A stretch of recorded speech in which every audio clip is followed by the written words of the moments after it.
Hark the bardic paladin, who sings and plays again. He tells the tales of glory, and weaves a magic story. He'll join you at your table, and ask you to share a fable. Heroes of humble origin, villains who must be fought again. No matter their skill or prowess, the people in life are countless. So we pray you heed our request. Enjoy this tale of sidekicks and side quests.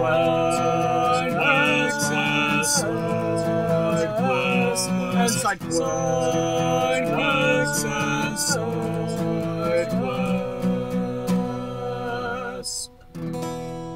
Episode 38, Gaznor the Sailor Troll. Welcome to Sidekicks and Side Quests, the Dungeons & Dragons podcast that helps to put humans back into humanity and breathe life into your campaign NPCs with backstory and bravado. That's right, we're building a world, one character at a time. I am your host, Kurt Krenwelge, the Bardic Paladin, and I'll be joining Kevin J. James's table in the Levitating Platter. Well, I am very happy to introduce this week's episode of Sidekicks and Side Quests with kind of a personal hero of mine. I've been watching him on YouTube since my college days, and now he is a documentarian, an editor, a jack of all trades. Mr. James, would you care to introduce yourself and tell us a little bit about what it is that you do? Sure. My name's Kevin James. I'm a filmmaker from Massachusetts. I am a documentarian, as Kurt said. I also make shorts that I submit to festivals. I've been doing web content with my friends Ryan and Neil since 2006, something like that. But yeah, as Kurt said, I'm kind of a jack of all trades. I do a lot of content. Because I know I started college in 2006, and through the power of YouTube, and probably Neil was my gateway drug. I don't know. Some people say he is the internet. I don't know if that's true. But that's how I found you, and it's been a lot of fun to watch your creativity blossom in the age of the internet and YouTube. Your documentary that you did, Not for Resale, was great. I can't recommend it and give it enough 5-star reviews. Oh, thank you, man. Since this is a D&D themed podcast, right. Have you ever played, and do you currently play the game? I've played variations of D&D. GURPS was a big game my friends and I played back in college. Some of the sketch was another form we did where you draw your character out and you'd figure out your stats from there. So I've never done what I would say is full-blown all-in D&D. I've always done some poor man's permutation of it. I know that GURPS has been brought up a couple of times on this podcast already, so some like to criticize it as spreadsheets the game, and others say it was their jam, so yeah. You thought it was a fun system to be able to play in? Yeah, it was probably the most successful campaign I ever got to be a part of, because there's so many D&D games you jump into, and maybe you only get through like 2 sessions, and then you can't get the same gang back together, but my big GURPS game lasted 2 semesters in college, I think. Wow. So it went pretty long. It was every couple of weeks we'd get together. It was steampunk themed. That was probably in 2005, 2006. Do you happen to have a favorite NPC, either from an RPG or a video game, film, TV, etc., and why are they your favorite? Oh, that's a tough one. I mean, my favorite, I guess you'd say, scheme of NPCs are from the first Max Payne game, because it's probably 3 voice actors all trying to do variations of their poor man's New York accent, which is really funny. I mean, because that game's now 20 years old, right? Oh, yeah.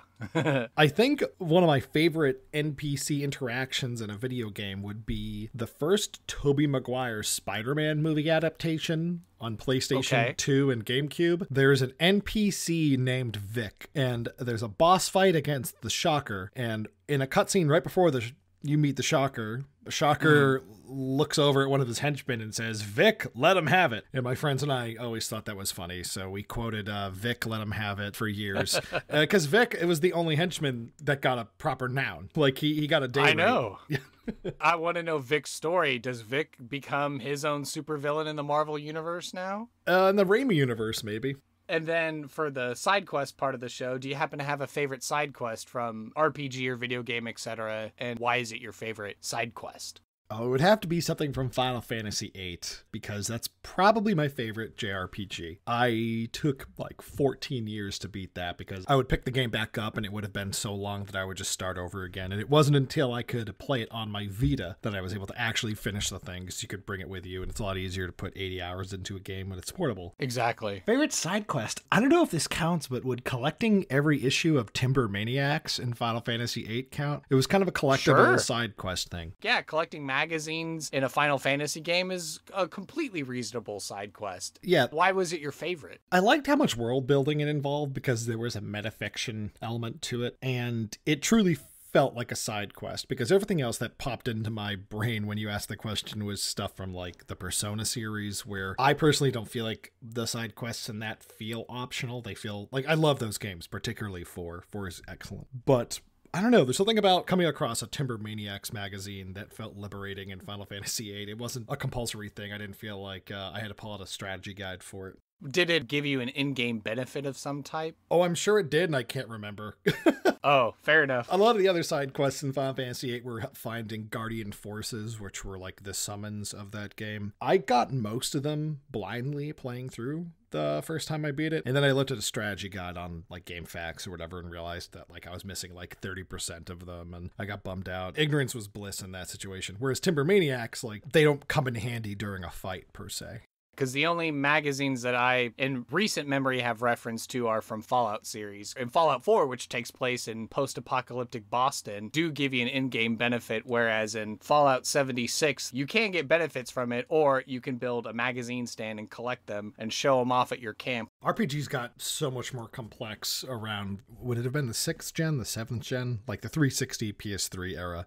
Because I completely missed out on JRPGs around the PS2 GameCube era. Got back into like Western RPGs when Fallout 3 hit and all that. As someone from Massachusetts, was it interesting being able to run around Fallout 4 with it being Boston and being like, oh yeah, I've been to that place, or I know that reference, or I get that? Well, what happened was in the span of like 3-4 years, Boston showed up in all this big media, including Fallout 4 and The Last of Us and that most recent Godzilla movie. But it's always trashed.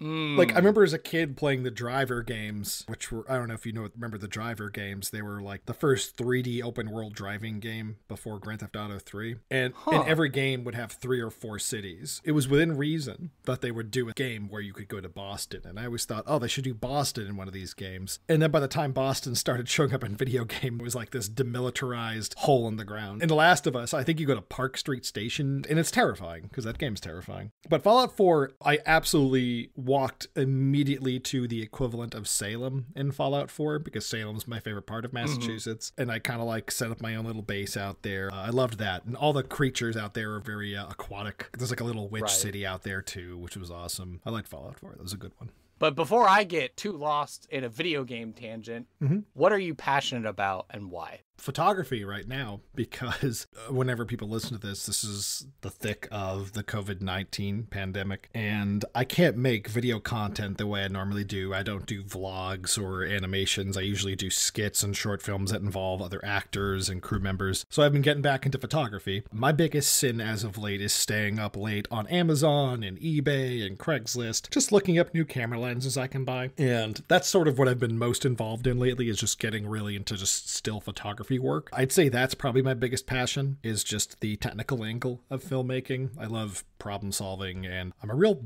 gear hound. I really like the technology of making video and photography. That's cool. I can definitely appreciate it as a consumer of the entertainment that you produce, that all that investment that you've been doing in yourself has paid off over the years. I think I wrote a review on Letterboxd about No Place Like Home, where you played the robot equivalent of the Tin Man, and just seeing how you all collaborated on that film, then coming to your latest documentary, Not for Resale, you can just see the growth and the knowledge that you and your friends have accumulated over time. I gotta say, it's super impressive, and so it's cool to hear that even in this time when everyone's shut indoors, you can still find passion and joy in photography and all the equipment that comes with it. Absolutely. I mean, the hardest thing is, two of my best friends, Ryan and Neil, we make a lot of short films together, and right now we keep trying to do podcasts and things like that, and it just doesn't really fit our creative rhythm. So right now we're trying to cook up a script we could do outdoors exclusively that would take advantage of the fact that we have all these forests and woods around us where we live in Massachusetts, or even the ocean. Just something quick and dirty that we could do without risking getting sick or feeling irresponsible. But yeah,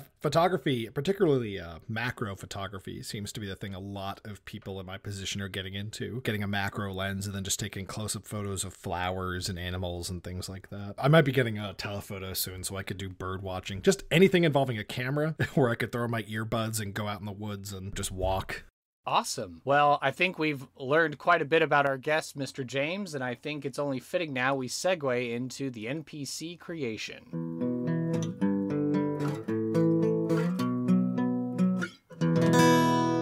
Awesome. All right, so this is the part of the show now where we get to organically create an NPC that anyone can stick in their D&D campaign. So have you got an idea that you're bringing to the table, or are you wanting to randomly roll some dice, or what are you thinking? Now, I have some character traits that I like to play fast and loose with when I make characters and campaigns, but I'm worried that being an NPC, it might be a little too busy or over-directed. You tell me if this works, and if it doesn't, I say we go to the dice. I have this old character I cooked up for a Star Trek themed campaign I did back in college, where this character was an engineer, like the Scotty of the group. Okay. And his strength and weakness was that he was a bit of a technological fanboy, in that if he saw another alien race's weapons or spacecraft, things like that, he would know all their faults. It's like if someone sees you pull out an Android phone and they're an iPhone fanboy, they'll tell you everything wrong about the Android phone. Or if someone's like a big Nintendo fan and you tell them you only own an Xbox One, they'll tell you everything about the Xbox One. Am I making sense? Like that kind of,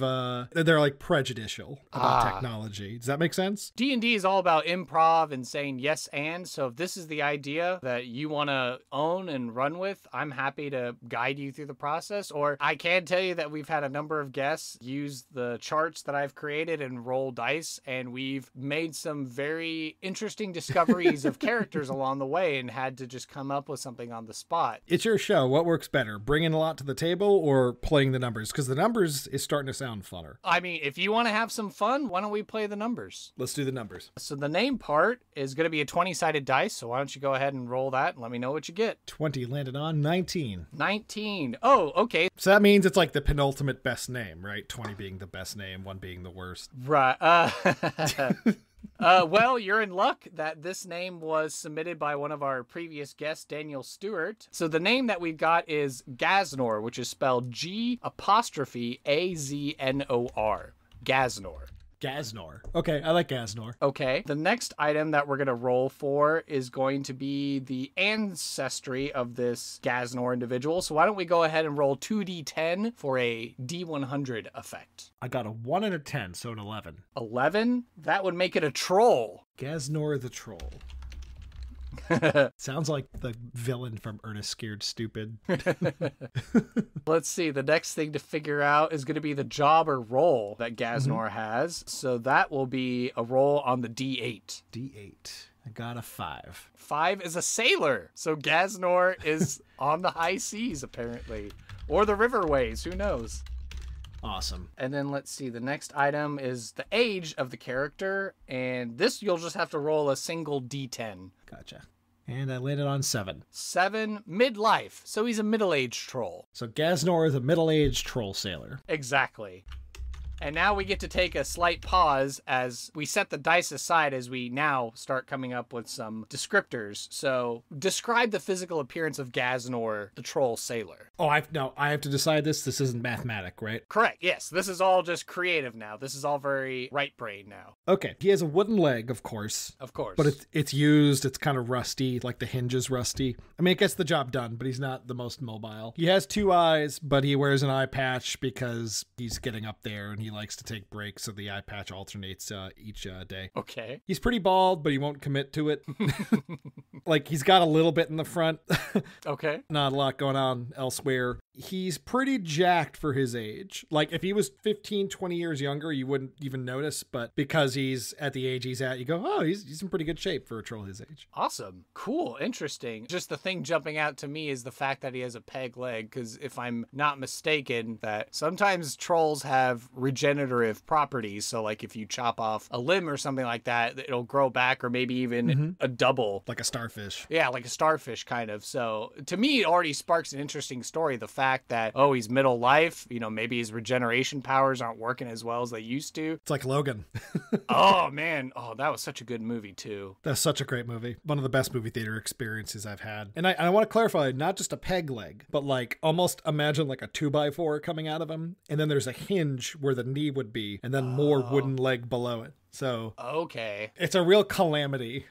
Okay, is it like a squeaky hinge? You can hear him coming. Oh, absolutely, because he neglected it. He didn't put enough WD-40 on it. There you go, or the fantasy equivalent of WD-40. Perfect. Yeah. All right, so we've got this beautiful specimen pictured in our minds now. What 3 adjectives come to mind when we're looking at Gaznor? Stubborn, insecure, loud. Interesting. All right. Now we get to go back to rolling dice. So now the next thing we have to determine is a valuable item, a piece of lore, a secret, or an ideal or concept that he follows. So this is going to be like a 1-2 combo punch. So the first thing we're going to roll is a D4 to figure out the category that we're looking at. Gotcha. I got a 1. That is a valuable item. Nice. You will get to roll a D6 to figure out what that magic item is. D6. My D6 gave me a 4. Interesting. Okay. So the valuable item that Gaznor has in his possession is a missing page from an ancient tome.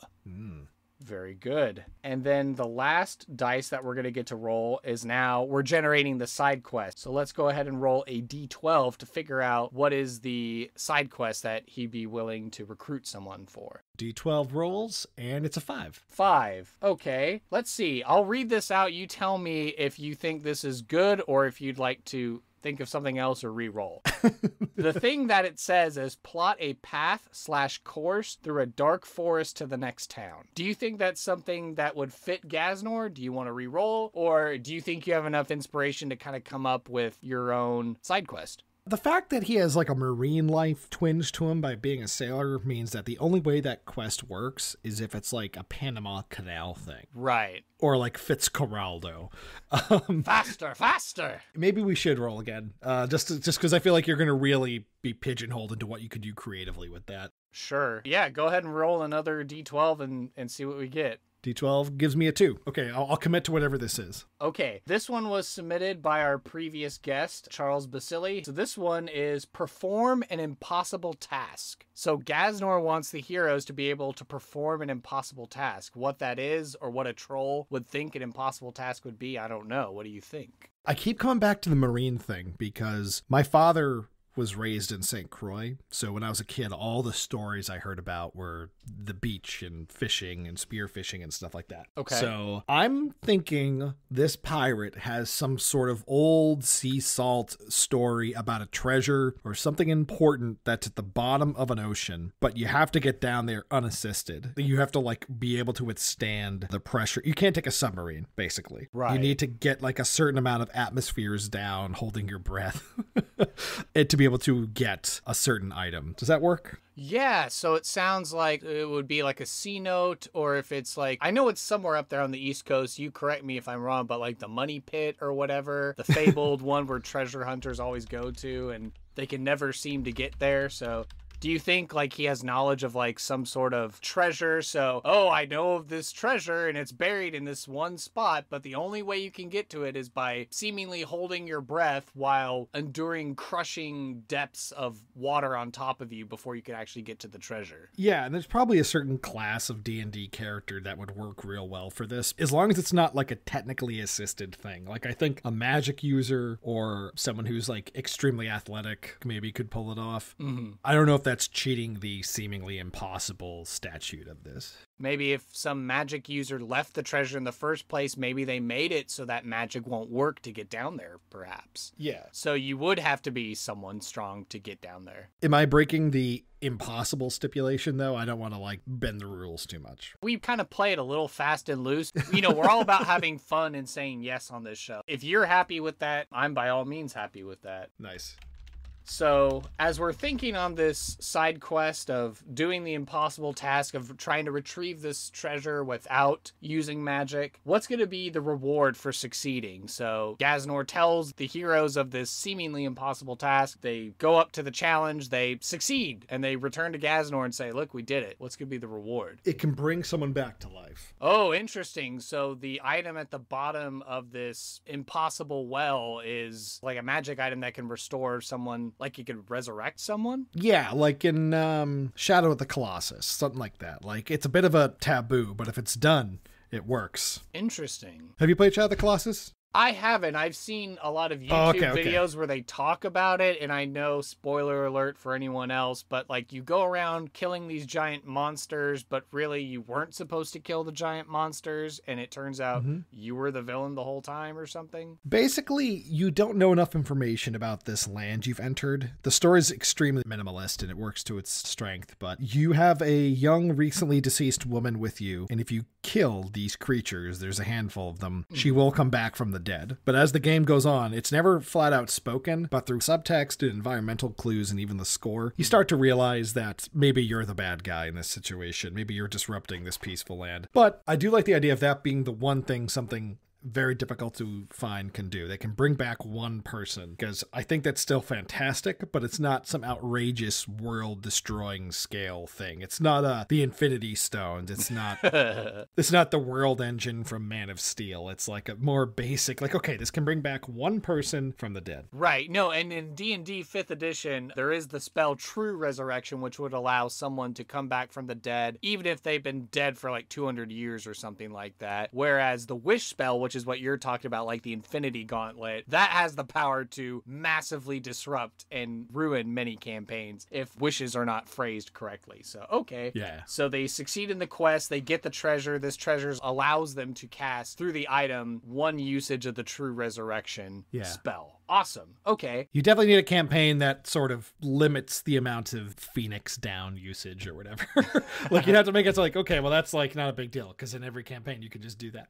Right. And definitely it's a higher level spell, and I think only certain classes of characters can even cast that particular spell, and it has a material resource cost as well. So it's definitely not a freebie that everyone's going around like, oh yeah, True Resurrection on you, True Resurrection on you. So, all right, but now the flip side of it, Gaznor gives them this side quest, they try it, they fail in their attempts to do it, or they refuse. What's going to be the consequence of either of those two options? Well, I suppose Gaznor would, like, on a more subtextual level, just make fun or, like, you know, think little of you for being a coward. But I don't think Gaznor, he doesn't seem at his age that he would be hostile. I don't know if he would have any immediate negative consequences. And being a regular NPC, we probably shouldn't hinge an entire campaign on this totem, right? Getting this thing at the bottom of the ocean. Right. So, negative consequence of not doing it, obviously you can't bring someone back from the dead. And maybe there's some sort of, I guess, like an ulterior benefit from befriending Gaznor. But I'm trying to think of what that could be. Like something you wouldn't see coming. That, like, maybe he has a certain skill he could teach. Like maybe he's good with a certain musical instrument or whatever. And he could, like, give you like some free guitar lessons, that kind of thing. So it sounds like the consequence of failure or just refusing the adventure. So refusing the side quest is, he makes fun of you and gives you grief. And then certainly if you're unable to do the task, then you could probably die in the attempts of trying to retrieve said item, I suppose. Yeah. Oh, for sure. You don't get halfway to the bottom of the ocean and come back. It's all or nothing, right? So. Yeah. What impact has Gaznor made on the world? How has he shaped a local area? And is there some current problem that prevents him from being a bigger player on the stage? That is a good game design question. Something that prevents Gaznor from being a bigger deal, or the player from being a bigger deal? Prevents Gaznor from being more important. I really like the missing leg. Maybe in whatever village or town or world he comes from. Like, basically, people equate your value to your gait. Okay. You know how, like, on Invader Zim, power is determined by height? Ah, yeah, I think I remember that, yeah. So maybe, like, his inability to walk smoothly, like, basically, like, lacking that leg really hurts his social status. I see. And so he's just relegated to living a sailor's life, and this is the best job that he can hope to have in a civilized setting, I suppose, rather than being like a wild troll living in the mountains and attacking travelers and stuff like that. Oh, yeah. Most people just assume that the sailor thing came first and he got the leg second, but he's like, no.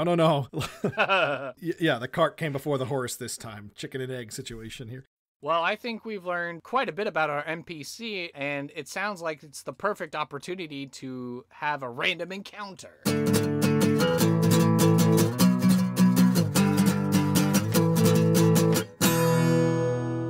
So now this is the part where we're going to get to role play, a little scene, a little vignette, if you will, with Gaznor. And so with you being a director and an editor, if you were to direct a scene with Gaznor, what kind of scene would you want to set to give our audience a better clue and idea of exactly who Gaznor is? So we're talking about like environmental context where you come across him? Yeah, exactly. Like we're trying to give our audience an idea, a sample of how and what way they could possibly deploy Gaznor, how he's going to talk, how he's going to act, is he going to offer the side quest, etc. I see. I always like the NPCs that aren't obstacles. Mm-hmm. One of my favorite things about Final Fantasy VIII is that most characters in the game will play Triple Triad with you, a card game within the game. Mm. And you walk up and instead of hitting the usual interaction button, you hit square on the PlayStation controller and that begins the card game. And if they play cards, you go in. So I would like Gaznor to be a patron of a bar, perhaps. Okay. Like one of those guys in the back, out of the way, like he's not mission critical, but if people examine a certain area, that's where you'll find him, like, you know, kind of drinking away his sorrows. Who would I be in the scene then? Should I be one of my adventuring characters stumbling upon him, or should I be, or another one of his sailor buddies, or? What do you mean? I'm sorry, so you're the player in this situation, right? Exactly. Or I'm another character in the scene and we're just doing our little vignette to get a glimpse into Gaznor's life, I suppose. Oh, yeah. I suppose Gaznor, when you run across him, should be arguing with another sea salt about the treasure. They should be like debating something and they're just chopping him down because he's like one of the few troll pirates in existence, and they mock the fact that he can't even hang out with trolls now. Oh. He's not a top brass pirate. Okay. When you come across him, he should be argumentative and like starting some grief with someone else. So I'll be another crew member and I'm in the middle of having an argument with you about this treasure, about this story that you tell everyone and then maybe give you a little bit of grief, and then I guess the scene will end, and then that could be an example cutscene background dialogue thing that heroes would hear and then be like, oh, someone's feelings got hurt, we need to go talk to him. Now, real quick, did we come up with a name for this life restorative treasure at the bottom of the ocean? Did we come up with a name for it? We didn't, but you are more than welcome to make that up on the spot, or if you need that now before we dive into the scene. Because I don't want to pigeonhole the DM here. I don't want to give them too specific proper noun, like a name of this ocean, because whatever world they've built, you know. Sure. They'll know the name of the lake or the ocean. Right. But of course, a DM can rip off anything and change all the names they want, so. Okay. Let me think. I feel like I need to have like the name of an ocean in front of me. What's a good name for like a creepy ocean or a damned piece of we'll call it the Sea of the Damned. That works. That sounds pretty metal to me. Yeah. A seaside town, the seagulls are squawking, the faint roll of thunder out somewhere on the distant ocean, and the camera zooms in and you can see that it's a lively bawdy tavern. It looks very rough and tumble, and we can zoom in on a scene and it appears some crewmates are arguing over a game of liar's dice. Ah, it looks like I beat you again. You thought you could bluff me, Gaznor, but you ain't nothing like your stories I hear you tell on the ship. I have me a handicap with my monocle eye. If I had my other eye patched up tonight, it'd be me squawking about the victory. And all the other sailors are kind of ribbing each other. Old troll sitting around, can't even walk none proper with his finicky leg. Squeaky squeak! And then like a couple of them like chuckle at each other. No one need be taking a walk amongst the squalls.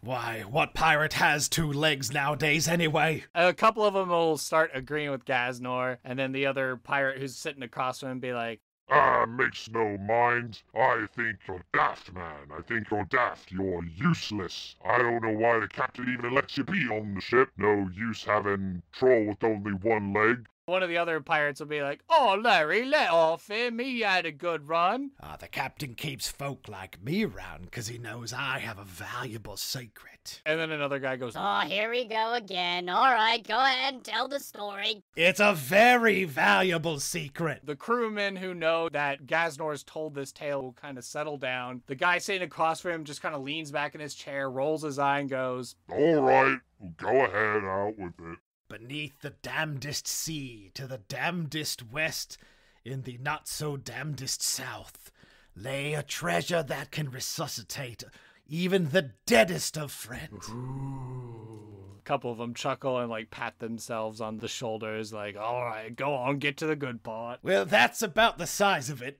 And then they kind of like, and like some of them like slap each other on the backs and be like, all right, Gaznor, good one, good one. Well, I'm gonna go to the bar and get another round. And the game slowly starts to resume as sailors are shuffling around getting their drinks, and the scene goes on as nameless hero characters were witness to that scene. And scene end. All right. I should have worked in how he misses his leg, but then I'd just be ripping off Tenacious D and the Pick of Destiny too hardcore. That's a good movie, by the way. It's a fun movie. Tim Robbins steals that movie in like 2 minutes of screen time. All right. Well, what did you think of our little scene? I know I try and make sure I prep everyone before we jump in it so they're not totally surprised, but what did you think of this exercise of getting to be Gaznor?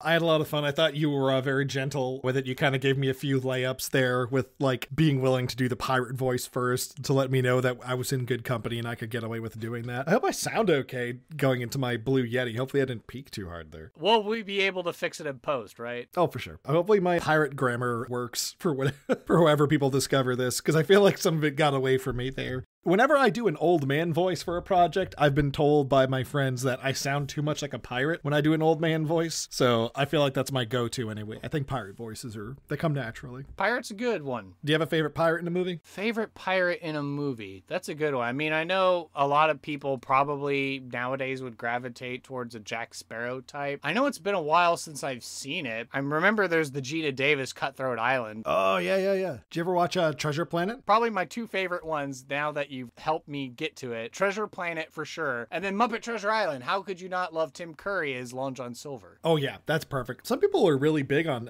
Cabin Boy. I was never a big Cabin Boy fan, but there's some other Murray brother pirate action in that. But then you got to sit through Chris Elliott. But there's some good pirates in that movie, I think, too. And who doesn't love the Muppets? That movie's awesome. Well, I could definitely stay on forever and just gab with you about movies and video games and everything else, but I would be doing a disservice if I didn't ask you for your final thoughts on this whole experience of being a guest on the podcast. I actually did improv back in college, and I didn't realize we'd be doing that much today, which is my fault. That's fine. So this was really fun. It woke me up in a way. And I like doing extemporaneous comedy stuff and coming up with convoluted characters and mythos and things like that. Right. And honestly, I haven't gotten to play a good game of D&D in a while. I have started one up recently with some friends over Hangouts, and it's been slow going. We usually get like 10 minutes into the session, and then we all just jump on our PlayStations and play a bunch of games together. But I'm trying to get back into D&D. I think it's a really good thing to maintain for theater of the mind purposes. It's really good to keep the cobwebs out of your head. And it's a good way to play professional pretend. That's awesome. And I do hope that you and your friends get to play more D&D. And certainly if Gaznor the Troll Sailor Pirate ends up in a future comedy sketch of yours, I'll at least know that I've made my mark on the world. Absolutely. I would be remiss if I didn't give you the mic, give you the platform, and let you plug anything you've got going on. Where can people find you on the interwebs? Where can they find all your awesome projects that you're doing? I promise, dear listener, that I'm a better documentarian than pirate. You can find my first feature film, Not for Resale, a video game store documentary, on Amazon, on Vimeo. It'll be on iTunes and DirecTV soon. And it's about, you guessed it, mom and pop video game stores. It's about the people that run them across the United States. into Canada. I went to about 20 video game shops with my partner, Tom Shalfor. He and I made the movie together. And yeah, it's a 90-minute movie. It's a real movie. And you can also find it at GameStoreDoc.com. We've got some rave reviews. Some big video game luminaries were big fans of the movie. We were going to open the GDC Film Festival with it this year, but that got canceled a week in advance. For obvious reasons. I was going to fly out and I was going to be on stage and open it. It was going to be great. But what can you do? Well, Mr. Kevin J. James, I thank you for your time and your graciousness for being a guest on the show, and hopefully we can have you back on to make more interesting NPCs. No, this was a blast. Thank you so much for having me on. I should have done my homework more and known there would be an improv element, but I'm really glad I got to do that because I haven't done that in a long time. So thanks, man. Thank you for listening to this episode of Sidekicks and Side Quests. Be sure to subscribe to the podcast through Apple Podcast, Google Play, and Overcast, or feel free to save the RSS feed to use the app of your choice. Visit our website, https://sidekicksandsidequests.com for links, write-ups of the NPCs, and to learn more about the podcast. To stay up to date and share your fan creations, you can like and follow the podcast on social media by searching for @SideKQPodcast on Facebook and Twitter. The podcast is also on Reddit, so join our subreddit community at r/SideKQPodcast to share your art, stories, discussions, and commentary. If you'd like to hail the bard, send an email to sidekicksandsidequests, all one word, @gmail.com. I ask that you please leave an honest review on iTunes to help spread the word about the show. Sidekicks and Side Quests is unofficial fan content permitted under the fan content policy, meaning I'm not approved or endorsed by Wizards. Portions of the materials used are property of Wizards of the Coast. Copyright Wizards of the Coast, LLC. Thank you for your support, and I'll see you at the pub next time. Bar to rock on 1, 2, 1, 2, 3, 4.